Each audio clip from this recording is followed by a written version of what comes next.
Vindo, né, Lins? Tem um Guedinho explica hoje. O Lins retaliação do Centrão. Não, mas eu tô brincando porque ontem o Lins trouxe o Lins explica. Aí hoje o Guedinho veio com esse reassumindo o seu posto, que é seu de direito, depois das férias. Vamos lá, Guedinho. Vamos lá, então vamos lá. Vai ter vinhetinha, não? Não tem vinhetinha.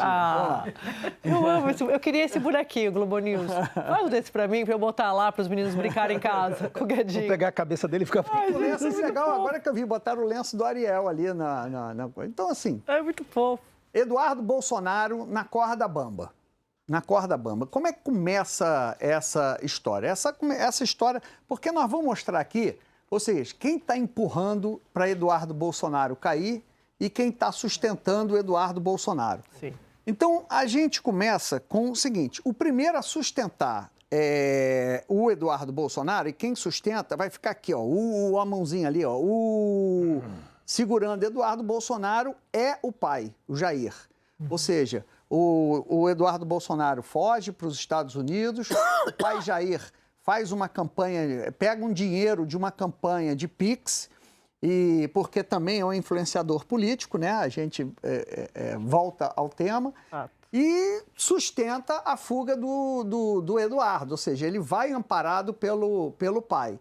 O Eduardo Bolsonaro, o grande momento dele é quando o Trump anuncia as tarifas e diz que é por conta do Donald Trump. Aí ele se fortalece mesmo muito, então está aqui a sustentação dele é impressionante, porque ele consegue, é atribuído a ele a influência ao presidente americano, né? Um acesso à Casa Branca que o governo brasileiro não tem. A gente lembra que o Haddad tinha um encontro marcado com Scott Bessent, que é o secretário do Tesouro americano, e quem ele recebe?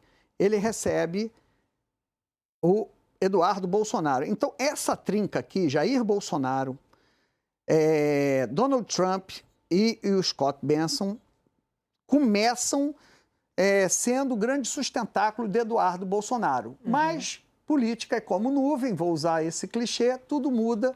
Eis que o tarifaço, o apoio, a sustentação que o Trump dá, o Eduardo Bolsonaro, como diz, o fracasso sobe a cabeça, né? Porque o fracasso sobe a cabeça. Eu vou colocar aqui o Tarcísio também. O Tarcísio, de uma certa maneira, ele começa dando apoio ali. Quando ele vê que a história do tarifaço não pega bem, o Tarcísio se afasta.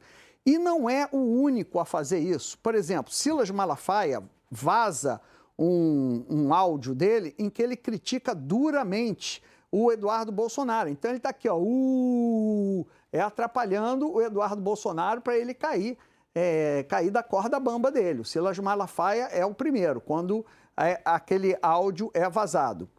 O Tarcísio, que estava inicialmente sustenta, percebe a besteira política, a enrascada que se meteu de apoiar o tarifaço e, mesmo involuntariamente, ele também atrapalha muito o Eduardo Bolsonaro.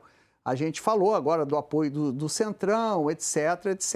Então, ele é a grande ameaça ali. E depois vem agora o Ciro Nogueira. O Ciro Nogueira, junto com o Tarcísio aqui, tentando derrubar o Eduardo Bolsonaro. Mas política é uma nuvem, eis que acontece, taran, a química, a suposta química de Donald Trump com Lula. Então todo mundo diz assim, peraí, então não é amor verdadeiro, é negócio. E o Donald Trump começa, vamos aqui, a assombrar o Eduardo Bolsonaro. Silas Malafaia se recolhe, né? Se recolhe, etc., mas fica na dúvida qual é o que o Malafaia pensa, né? O que ele xinga o Eduardo Bolsonaro de inconsequente ou agora no silêncio. O próprio Jair Bolsonaro, que é na sustentação, vem aqui, ó, meu filho é imaturo. Também é. Então a gente vai botar esses aqui. E envia emissários para conversarem com o Eduardo Bolsonaro, apesar de eles negarem, o caso do Sóstenes Cavalcante. E houve, aos Estados Unidos, o líder do PL foi lá para tentar conversar, enquadrar o deputado. todos negam, mas ele foi lá para fazer isso. E o Eduardo dobra a aposta. Então, assim, o pai sabe, porque é um político, maior líder da direita no país, o quanto de prejuízo, e essa frase do Ciro Nogueira, ela é compartilhada, vou repetir, por integrantes do centrão, da direita, e também há essa avaliação, não com essas palavras, por óbvio, mas na família Bolsonaro. É claro, porque o ex-presidente sabe que ele tem uma chance de conseguir alguma saída política, e essa chance não passa por Eduardo Bolsonaro no Brasil. Passa por Eduardo Bolsonaro nos Estados Unidos se o Trump tiver com a mãozinha, como você colocou ali, de mãos dadas com eles. Quando o Trump começa a soltar a mão, a vida do ex-presidente Bolsonaro passa a ter que ser resolvida, de novo, aqui, uma saída política aqui. Então, realmente, é óbvio que eles sabem que isso prejudica a vida do ex-presidente também. O Tarcísio faz um terceiro movimento, lembrando que o Tarcísio começa sustentando, né, apoiando a tarifaço, depois vem para cá, aparece como candidato viável. O Tarcísio está fazendo o Nerso da Capitinga, aquele que fala, ai meu Deus, ai meu Jesus Cristinho, me acharam aqui. Ele falou, e ele não precisa aparecer nesse momento, vamos tirar ele aqui, porque tem o Ciro Nogueira para falar sobre ele. Então, o Tarcísio, então nem vou botar aqui ele escondidinho aqui, vou botar ele. Ih, meu Deus, peraí. Espera aí, mas deixa eu falar uma coisa quando você vou botar ele. Fala. Eu já contei aqui exato, tem uma divergência. Eu já contei aqui várias vezes. O governador, isso é só recuperar, porque, né, como a gente fala ao vivo todo dia aqui, tá fácil, tá lá no Globoplay. Quando os Estados Unidos conseguiu o tarifaço, o Tarcísio conversou com o Eduardo Bolsonaro e com o Paulo Figueiredo e passou o roteiro do que ia acontecer. Vai acontecer isso, vocês vão empoderar o governo, a esquerda, o governo Lula, as tarifas, elas vão trazer prejuízo para o ex-presidente Bolsonaro. Foi dando a letra até chegar nessa... E aí o governo Lula vai conseguir o canal com o governo americano, porque se trata, como você acabou de colocar, de negócios. Então, assim, você trouxe essa apuração aqui como o grupo JF conversou com a Casa Branca para dizer, escuta, tem a carne do hambúrguer, do seu eleitor, né? Pro Trump, obviamente. Recheio do taco e nuggets. das almôndegas. E o nuggets. E o café, né? Então, assim, o homem do The Art of the Deal, a arte da negociação, ouviu, né? E, na sequência, química com Lula, faz a conversa com o presidente por telefone, coloca o Rubio para conversar com o Alckmin, tudo que a gente está vendo. E aí a relação começou a andar. Então, Posso assim, acrescentar uma coisa? Recentemente houve o leilão dos poços de petróleo lá na Foz do Amazonas. A maioria dos poços foi levada, conquistada, arrematada pela Petrobras e Exxon. Exxon, empresa americana, que muitas vezes se confunde os interesses da Exxon com o governo americano. Muitas guerras se confundem o que é o interesse de Estado, o que é o interesse da Exxon. Petróleo na Foz do Amazonas significa um petróleo perto de casa, né, dos Estados Unidos, portanto barato, e fora de uma zona de conflito, numa zona pacífica.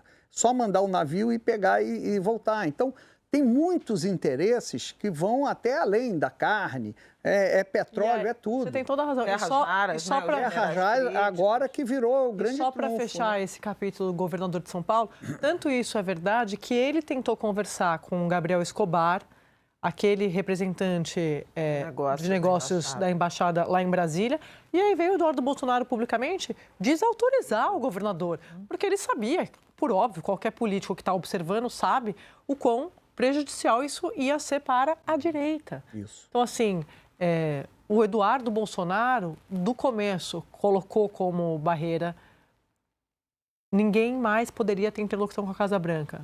Só ele. E o Paulo Figueiredo. Nenhum outro ator político, né? Tô falando. Agora, Sadi, você mencionou o Ciro Nogueira tá verbalizando. O Valdemar Costa Neto também já tinha dado os mesmos sinais, né? Faltou o Valdemar indo e voltando, né? Totalmente. Incorporando o discurso, falando rejeitando, atacando. Tinha que aceitar o resultado do Supremo, respeitar o julgamento do Supremo. O Ciro estaria, o Valdemar estaria aqui do lado do Ciro. Assim, juntinho. Com a mão abaixadinha, com a mão abaixadinha. O Valdemar precisou fazer com a mão abaixadinha, ele não vai balançar, mas é isso. Ou seja, o Tarcísio, esse movimento, depois de errar muito politicamente, esse movimento do Tarcísio, agora é um movimento do ponto de vista eleitoral, estratégico. Ali. Então vamos lá aqui. Põe o Valdemar aqui. Peraí, eu quero desenhar o Valdemar. O Valdemar é imagem também, ó. Valdemar é bem narigudinho, né? Aqui, ó. Aí, ó, rindo, sempre sorrisão, aqui, ó. Aí, vou mostrar o Valdemar aqui, ó. Deu para ver? Calma. Tá ruim? Tá lá, deu? Tá longe? Vai. Tá ótimo. Foi? Tá bom? Ó, o Valdemar. Então, o Valdemar estaria aqui, ó. Tá aqui. Junto com o Ciro Nogueira. Então, esse movimento do Tarcísio, ele eleitoralmente, politicamente, estrategicamente, é importante. Sim. Ele vai jogar parado. Agora já não vai fazer mais movimento jogando algum. Parado e o Centrão dizendo, chega, acabou, porque senão a gente não consegue articular. Isso. E, institucionalmente, o STF está aqui, esperando o Eduardo Bolsonaro. Vai, anda, garoto, vem. Que ele produzindo provas justamente da investigação que ele sofre no STF, agora junto com o pai. E o papel da Câmara nisso, na sua avaliação? E o papel da Câmara é o seguinte, aí o Scott Bessent, eu vou baixar aqui, porque ele, nesse cenário, com Donald Trump depois da química, ele é o principal, ele é o fiel da balança dessa história. O Congresso Nacional, minha opinião, hoje é o que mais sustenta Eduardo Bolsonaro. Não toma uma atitude contra o deputado, deixa um deputado não trabalhar e ficar nos Estados Unidos agindo contra os interesses nacionais, produziu notas muito mais brandas e covardes, covarde no sentido de não se posicionar. Então, muitas notas frágeis do ponto de vista de posicionamento do que o Senado, por exemplo. Então, hoje, eu considero ali que o Congresso Nacional ele é o grande fiador, porque a partir do momento que você tem um parlamentar no exterior fazendo contatos com governos estrangeiros, você tem o aval do Congresso. Você tem o aval. É muito diferente, esse não é mais deputado, fugiu do país. Então, hoje, o Congresso, para mim, é o grande pilar. Todo mundo ali pulou fora. O Jair Bolsonaro, Silas Malafaia, que balançaram a corda, se recolheram. Tarcísio também se recolheu. Mas você vê que eu não coloquei nenhum dos três apoiando ali as iniciativas do Eduardo Bolsonaro. O STF esperando. Ou seja, a situação dele, no momento, não é boa, mas, repito, política é como nuvem. Como mudou aqui, também pode mudar. Mas tem a questão do negócio. Para mim também. Quem pode fazer Make America Great Again, Make America Great Again, é a Petrobras com a Exxon na Foz do Amazonas. É a JF trabalhando e baixando o preço da carne para o eleitor do Trump. O Paulo Figueiredo e o Eduardo Bolsonaro não têm empreendimentos a ponto de fazer. O Valdo está ali atrás. Eles conseguiram uma coisa, make Lula great again. Isso conseguiram. E a Malu Gaspar mandou aqui para mim que ela, lá na coluna dela no Globo, ela publicou que nas conversas com auxiliares mais próximos do Palácio do Planalto, o presidente Lula tem chamado o filho de Bolsonaro, Eduardo Bolsonaro, camisa 10, né? Meu camisa 10. Camisa 10, exatamente. Eu queria só lembrar do Conselho de Ética, né? Aquele relatório que corrobora a ideia de que o Congresso, principalmente a Câmara, né, são aliados na sustentação. Aquele relatório é uma lástima. Uma vergonha. Fala, Valdo. Um deputado do PL me mandou uma mensagem aqui, está assistindo a gente, e mandou uma mensagem aqui para uma pergunta para você, Guedinho. Como que o Eduardo Bolsonaro consegue se manter ainda em cima dessa corda bamba, depois de tanta gente tentando balançar para derrubar? Aí ele perguntou assim, pede para o Guedinho me responder essa. Como é que ele ainda consegue ficar se equilibrando em cima dessa corda? Olha, porque, é resiliência. Que é pro Guedinho. Fala, vai, Sadi. Não. Me dá tempo de eu ter uma resposta minimamente. É um mago. Não, porque primeiro que tem, não tem PEC da blindagem, mas tem uma espécie de blindagem política. Sim, Jair Bolsonaro. Jair Bolsonaro. Mas é em deferência a Jair Bolsonaro. Exatamente. É óbvio, se fosse outro deputado, eu acredito, Zambelli. política, que eles iam ter menos cuidado com o deputado. É menos sobre Bolsonaro e mais sobre o espólio eleitoral de Bolsonaro. Exatamente. Então, pode responder o deputado do PL, que é pelo espólio eleitoral do PL. Ninguém tem coragem de chegar e derrubar ele da corda e ser considerado traidor. Tá, mas a questão tem duas questões, e eu acho que é uma questão de tempo. Uma é, quando o ex-presidente Jair Bolsonaro escolher qual é o seu candidato, e esse candidato não for um Bolsonaro, acabou. Daí caiu. E caiu sem rede. E se, grande C, mas C, o encontro do presidente Lula com o presidente Donald Trump der um bom resultado, Acabou também. acabou também. Gente, mas eu já falei aqui várias vezes, o ex-presidente Bolsonaro, do ponto de vista pragmático, sabe qual é o cenário que o espera. É uma questão apenas de timing. Não estou dizendo que ele vai fazer, estou dizendo que se ele for fazer pelo que ele ouviu, o que ele tem ouvido, ele vai escolher o candidato que vai poder ajudá-lo. É Jair Bolsonaro. Então, na cabeça dele... Por quê? Para ajudar, precisa ter chance de competir. Não, pelo menos de competir. Sim. Então, assim, segundo as pesquisas, o mais competitivo é o governador de São Paulo. O presidente Bolsonaro faz conta. Assim como o presidente Lula. Todos os presidentes que foram candidatos fazem conta com pesquisa. E sabe também, como eu já contei aqui, que colocar um Bolsonaro na chapa, na vice, é você atrair a rejeição. O candidato de Bolsonaro já vai ter que defender Bolsonaro. Não tem o selo Bolsonaro na vice. Não estou dizendo que eles vão ser convencidos a não colocar alguém na vice. Estou dizendo que esse é o plano do Centrão. É botar ali um Zema para levar Minas. Essa é a conta que eles estão fazendo hoje. Sim.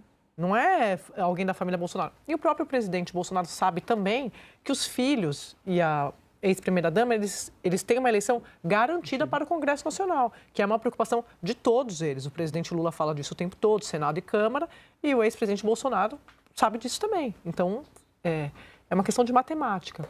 O último que a Guedin explica foi uma homenagem ao Raul Gil, né? Pegue seu banquinho. Que a Flávia quis muito participou mesmo.